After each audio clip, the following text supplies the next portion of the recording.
Ouais, salut, c'est Siro. Donc, ce que je vais faire aujourd'hui, c'est que je vais te montrer non pas un nouveau style, palo, de flamenco, mais je vais te montrer plutôt un mouvement qui est super, super intéressant rythmiquement et assez difficile à réaliser sur la guitare. C'est le même mouvement que je te montrais dans la vidéo de ce matin, sauf que dans la vidéo de ce matin, je l'avais vraiment, vraiment fait à l'arrache. Et voilà, donc là, ce que je vais faire, c'est en fait, je vais te le montrer un peu mieux. Donc, ce mouvement, en fait, c'est un mouvement au niveau de la main droite. Il s'appelle Alsapua. C'est un petit peu comme quand on reproduit le jeu au médiator, mais avec l'ongle du pouce. Donc là, c'est vachement important d'avoir l'ongle du pouce. Donc déjà en flamenco, on joue au doigt, hein, forcément au niveau de la main droite, et on joue très près du chevalet, parce que les cordes sont très tendues, et c'est là où en fait on a donc par conséquent la meilleure réponse, et du coup tout le claquant nécessaire au style. Là, on a le pouce qui est vraiment placé comme ça, de façon perpendiculaire à la table.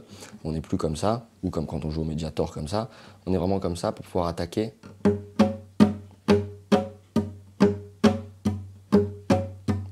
C'est à la fois un mouvement du pouce et un mouvement du poignet.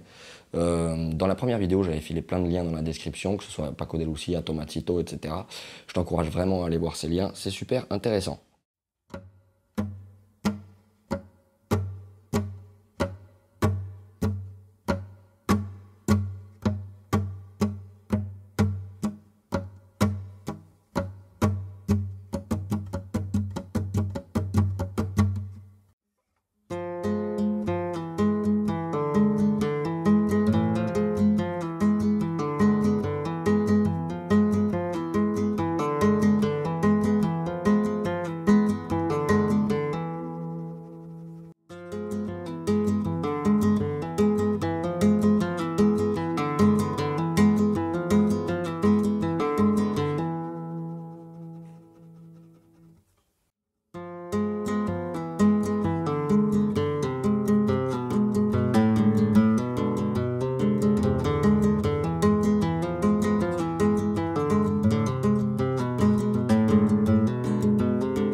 Yes, voilà. Donc j'espère que cette fois-ci c'était un petit peu plus clair. J'ai un peu extrapolé aussi, là par exemple, j'ai aussi joué une bouleria.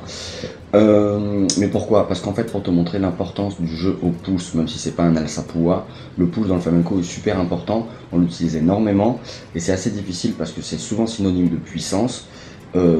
Et il doit être joué tout le temps buté. En classique, on joue le pouce non buté. En flamenco, le pouce est buté. C'est-à-dire qu'en fait, que tu phrases en fait en picado, en l'alsapua, peu importe, en trémolo, le pouce, lui, doit toujours, à partir du moment où tu joues une corde, il reste pas en suspens sans rien, il repose toujours soit sur la corde en dessous, soit tu le remets sur la corde de mi, ou si tu as besoin de la corde de mi, il va reposer sur la caisse de la guitare, juste au-dessus. En fait, il repose toujours quelque part. Donc, j'espère quand même que ça te sera été utile. C'est français ça? Bien, j'espère que cette vidéo t'a été utile, et puis, ben, on continue, hein, parce que en fait, tu me demandes souvent des trucs en flamenco, alors on continue.